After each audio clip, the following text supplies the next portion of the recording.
You're listening to Leadership Powered by Common Sense with your host, Doug Thorpe. Here's Doug. Well, hello again, everyone. This is Doug Thorpe, and you're listening to another episode of Leadership Powered by Common Sense. Today, my guest is a fractional HR leader, and her focus is on small to mid-sized businesses, helping those who maybe can't afford a full in-house HR resource. She and her team can help you with that. So I'm excited about doing this show because, as most of you know, I do a lot of work in that same space, small to mid-sized businesses. And the whole HR support is inevitably a reality and a challenge for an owner who may be able to get the day-to-day done, but when it comes to your people management, there's some issues you want to worry about and think about. So without further ado, I want to introduce my guest, Susannah Robinson. Susannah, welcome to the show. Thank you, Doug. I appreciate you having me. It's a pleasure to be here. Yeah, you bet. I know we covered this in the green room just a moment ago, but share with everybody the gist of your business and what it is you do to help others. Sure. So I spent 20 plus years in big organizations, $5 billion size organizations in all types of human resources, communications, those types of things. And when I left, I went and worked for a small nonprofit, and I realized very quickly that small and medium-sized organizations needed really good, solid HR as well as strategic HR coaching and support. They just oftentimes didn't need it all the time, and they couldn't afford it. And so I started a practice where we really support small companies, a lot of startups, a lot of small to medium-sized companies looking to grow.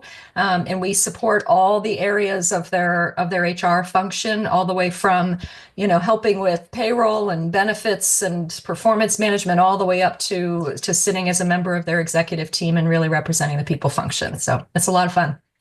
I love it. And there is very much these days a lot of focus on helping companies create a culture that is intentional for how they would like to operate. And, it's easy to say that as long as two human beings get together, there's going to be a culture. The question is it the culture you really want to have in your business? And if you don't mind, let's kind of start there. And my first question is, what have you seen as far as changes or trends in the mindset of the workforce at large as we come into this brave new world? I would say the biggest change that relates to culture is the fact that our employees and our teams want day-to-day engagement with their direct leaders. And we are seeing that when we do engagement surveys, we're seeing it when we watch transiency amongst employees leaving to go to other opportunities. 70% of someone's experience at an organization has to do with their day-to-day leader. And so making sure those people are directly engaged with supporting their teams and helping them understand why what they do is so important to driving the business results is a really key component of the culture. And we're seeing it more and more that people are just crying out for that engagement component. Yeah, I think it's always been there. And the popular phrase I hear a lot of is the idea that people join companies and they quit bosses. That's right. And That's right. That has not changed. It's just maybe the logic and the reasoning around that choice maybe has modified a little bit. But at the end of the day, that's ultimately the big outcome that people will see. So if I own a small business and I'm, the classic model in smaller business is kind of like, well, I think I need a team leader. Let me go find my best contributor and promote them up to be the team leader. What do you say about that as a strategy, number one?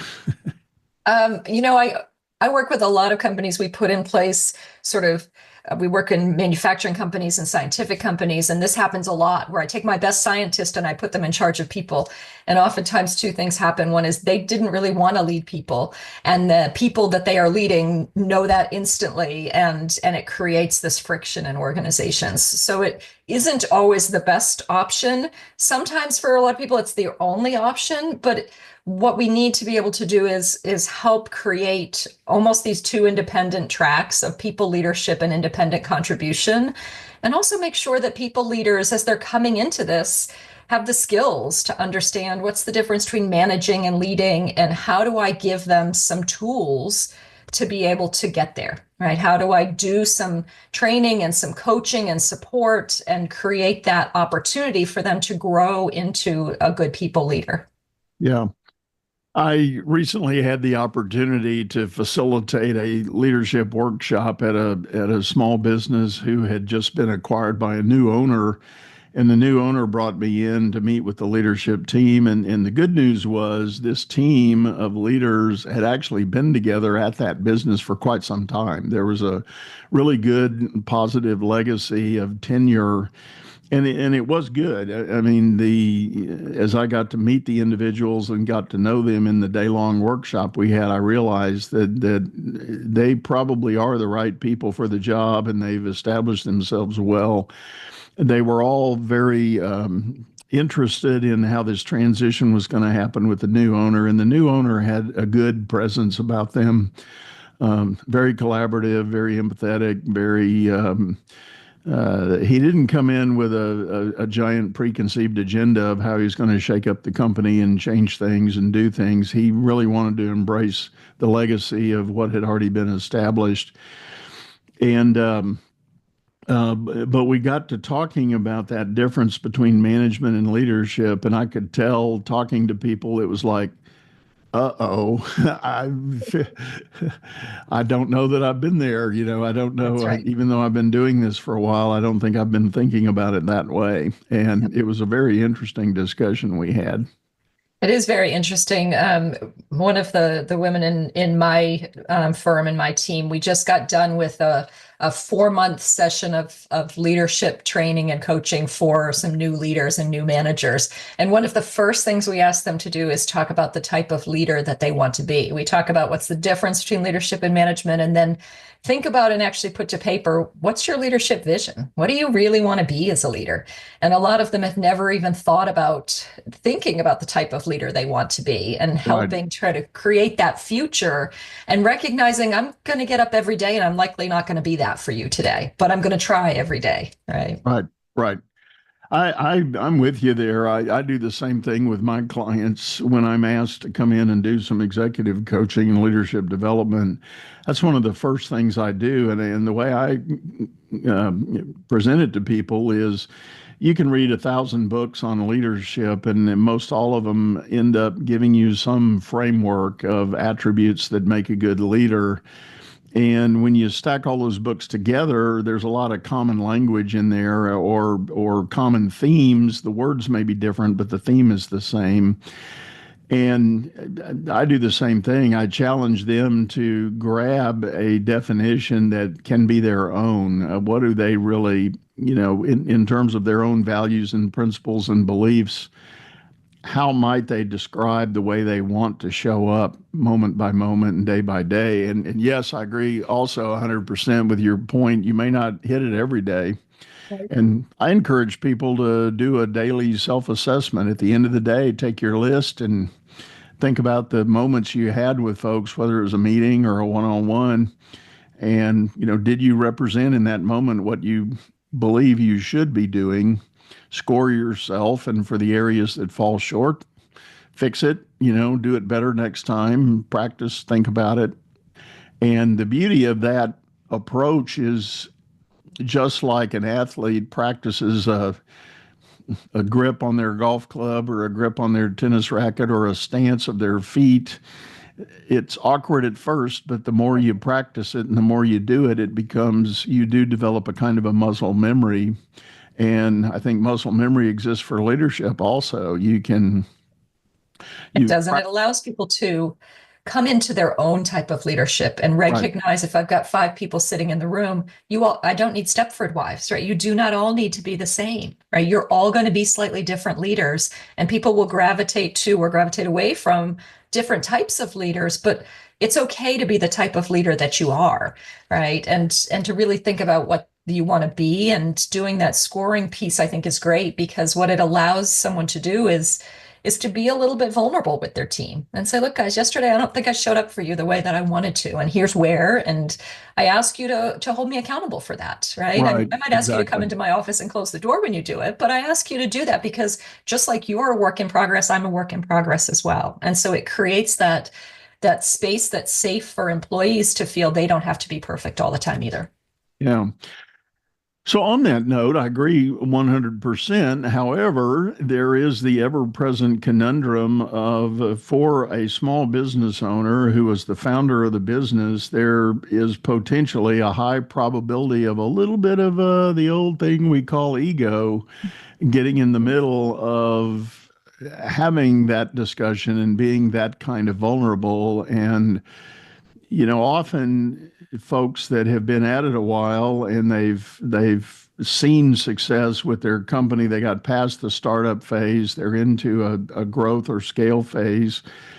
There is inevitably, and rightfully should be, some element of pride for what you accomplished, but at the same time, as is popularly said, what got you here won't get you there. And at what point should an owner start thinking about changing their mind about how they look at the business? I think, it's part of the reason that I wrote the book I wrote, right? I wrote a book about organizational design, but I tried to do it in a very practical way of what are the tools you can use, and what it allows business owners to do, particularly when they came through the startup phase, is it allows them to have a little bit more objectivity around how they look at their organization, looking at it in terms of the structure and the jobs and the practices of the employees, as opposed to making it sort of about what they built. They can look at it a bit from the outside. And every time something changes, every time someone joins or they leave or the market shifts or we're going after a different product line, to take a step back and say, okay, does this still suit me? Does it still get us the business results we're looking for? So what that allows business owners or presidents of businesses or those who came through the startup phase to do is to detach themselves a little bit from that analysis and that look, and really make it about how is the organization functioning and how are we getting people engaged, all to drive the results of the business. Yeah, yeah.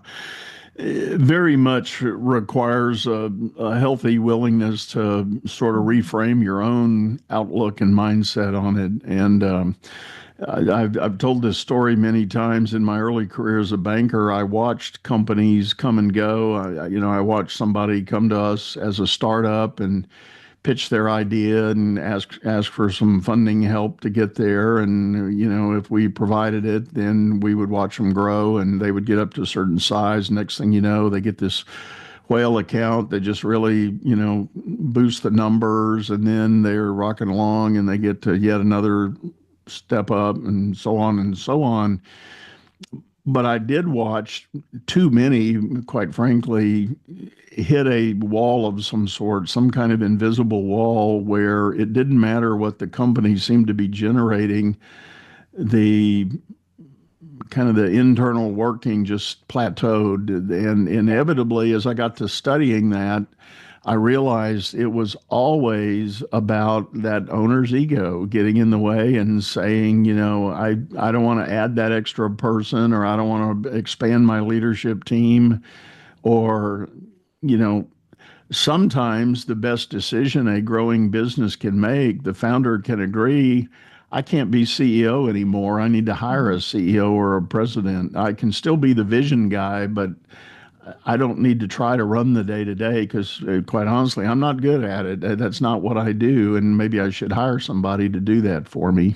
How do you kind of dip your toe in that water when you discover that that's kind of the real situation? Part of the way we do it is that, we're fortunate to work with a lot of CEOs who pretty much sort of turn the HR side over to us, right? And they say, I need you to go do the things. And I'm lucky enough to have a team of people behind me who does a lot of the transactional components and the org development types of components and the people pieces on the day-to-day basis, which allows me time to spend with an executive, right? And to be able to build that relationship with an executive where it becomes, you sort of sit as their chief talent officer with the executive team, but you also become the coach and the confidant of the CEO. Yeah. So you can allow that relationship behind the scenes to work, and for the CEO to be willing to have a partner, or to allow us to push around behind that. And then we bring it out to the executive team as their idea, right? And so how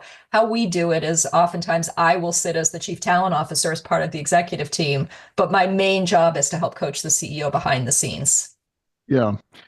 Well, and I think that, enforces the idea that those leaders need that kind of confidant and help along the way, because whatever they're feeling in the way of isolation or loneliness, trying to make decisions about running the business, you got to talk to somebody. And often it's not enough to talk to a spouse or your family, because they've got a different view on what you could or should be doing. And getting an independent, objective set of eyes and ears to see it and hear it, and then offer some suggestions is really, Lonely jobs. They can be lonely jobs, right? You can't commiserate down in the organization, and they're lonely jobs. I can, more times than I like to count, I get a text from a CEO at 8:45 at night who says, "Can I just have 10 minutes?" Yes, of course you can have 10 minutes, right? Because something's going on that I know come 7 o'clock the next morning is going to pop up in the organization. So let's make sure we talk it through, and that your impact is exactly what your intent was, right? And so that's a lot of what we try to help senior leaders do, is how are you managing your impact on the organization? Your intent becomes irrelevant to those people. How are you actively managing and intentionally managing your impact on the organization? Right. Absolutely. Well, let's go back to the basic scenario. Let's say an owner, CEO calls you for the first time and says, "Hey, Susannah, I heard about you. Tell me more about what you do and how do you do it?" And then they say, I like what I'm hearing. Let's get started. Where do you typically start? I typically come in and I start talking to people, and I start understanding what they think's going well and what they think is not going well. Oftentimes I'll ask my team to start with the basics, right? Do we have a good system that people can use that helps support them, right? Do we have good processes in place? Are people feeling that their benefits are being administered well and they're being paid well, right? All the basics that employees every day look at as a barometer for how well they're engaged in the organization. And then I turn my attention to the executive team, and I start to look and I sit in more executive meetings every week than most chief talent officers do, because I've got a whole bunch of clients and I sit in every executive meeting. And so I watch how they interact. I look at the structure, I look at the design, and we start to figure out, what's the scorecard? What's the people scorecard for this year look like? Because you can't take on everything. So what are the things we're going to tell people we're going to go attack this year to try to help drive their engagement and to try to help drive the business results? And so really we come at it from a very business oriented perspective. Our main goal in that function is to help them drive their business results. We simply do it through the people and the organizational design. Yeah. Let me ask you this. I often get this question. The owner will be asking, they'll say something like, I really want to incentivize my leadership team. I really want to give them something that, helps them help me in doing what we want to do as a good organization. Do you have a common recommendation on how to structure some kind of incentive program for those leaders at the table?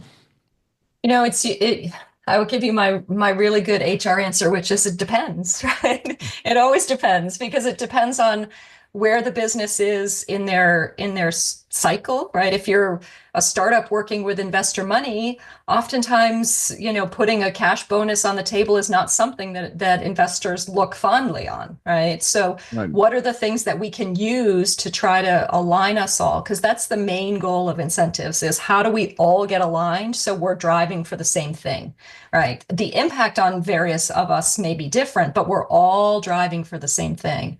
And so it's really trying to understand What is it you're aiming for so that you can make the incentive match what you're aiming for? Some of it is avoiding some of these unintended consequences, right? My goal is to drive revenue on an annual basis, but if I'm incenting quarterly, I may create this bumpiness in my organization I don't intend to. So it's really trying to understand what are you trying to drive and what are you trying to get? And then where are they now? And what are the levers that we might be able to pull to be able to create that incentive for them to get to where you want to be?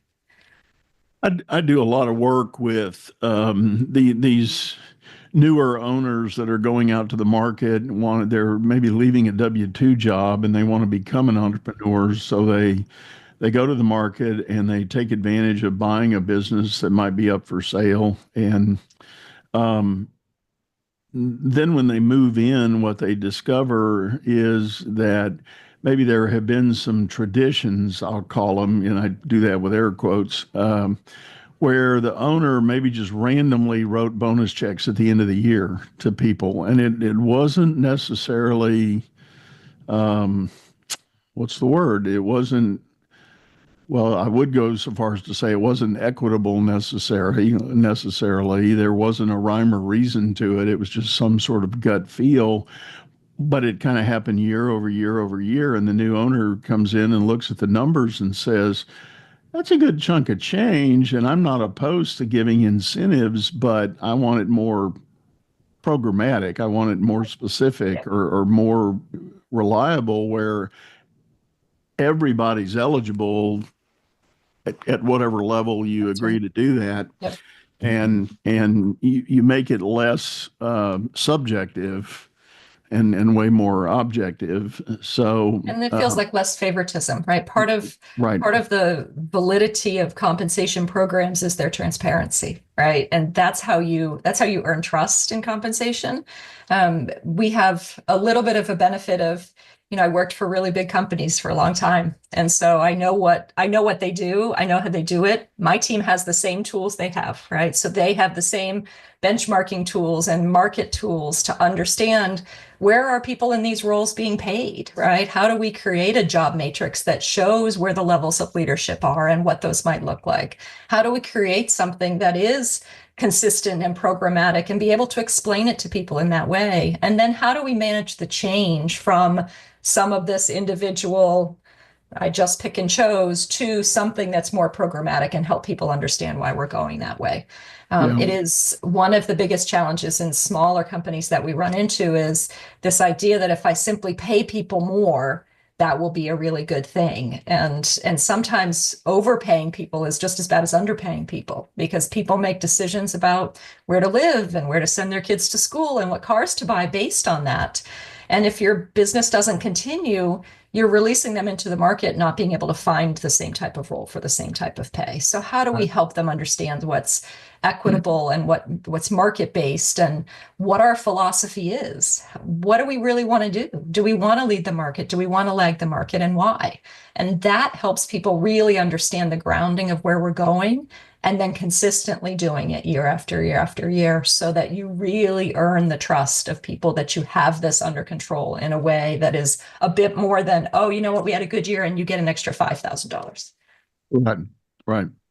Well, I've done a good bit of work over the last 2 years with home service-based businesses, electricians, plumbers, HVACs, remodelers, things of that sort. And inevitably, at least one of the things I try to do is encourage them to think about their company cultures and what do they really want to represent. And it's more than just a spiffy logo pasted on the side of your truck. It's truly how do you show up for your clients.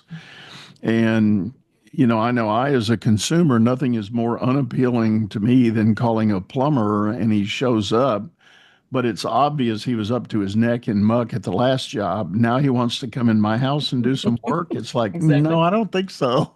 That's right. That's right. And I do know a plumbing company owner that part of his culture, he issues work shirts to his team, and they've gamified it a little bit. The shirts look like baseball jerseys. They're kind of neat, really, but they're also colored in all of the company logo branding colors.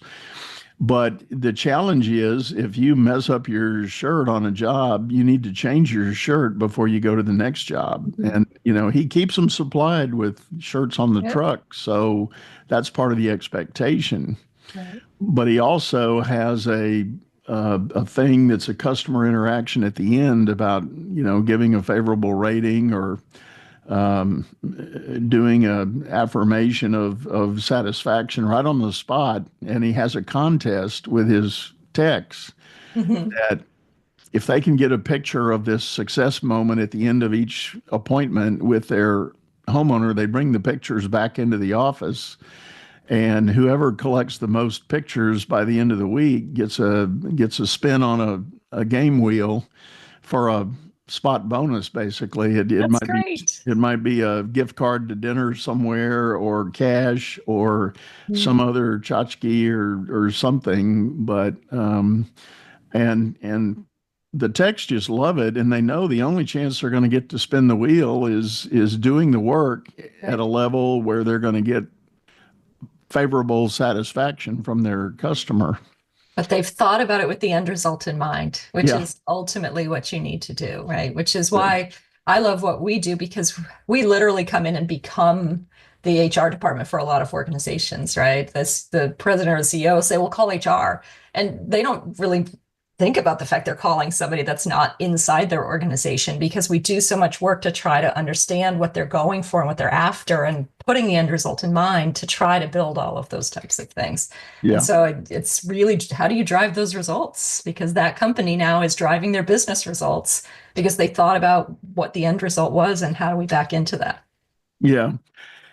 I was talking to the owner a while back. In fact, he was a guest on my show a year or so ago. And one of the things he told me as they've been doing this, they've actually been able now, they've got data, actual experiential data, to support the fact that when the customer gave the initial satisfactory review on the first appointment, if there was a problem after the fact and the customer calls back, the tone of the callbacks are totally different for those that gave the review versus those that didn't.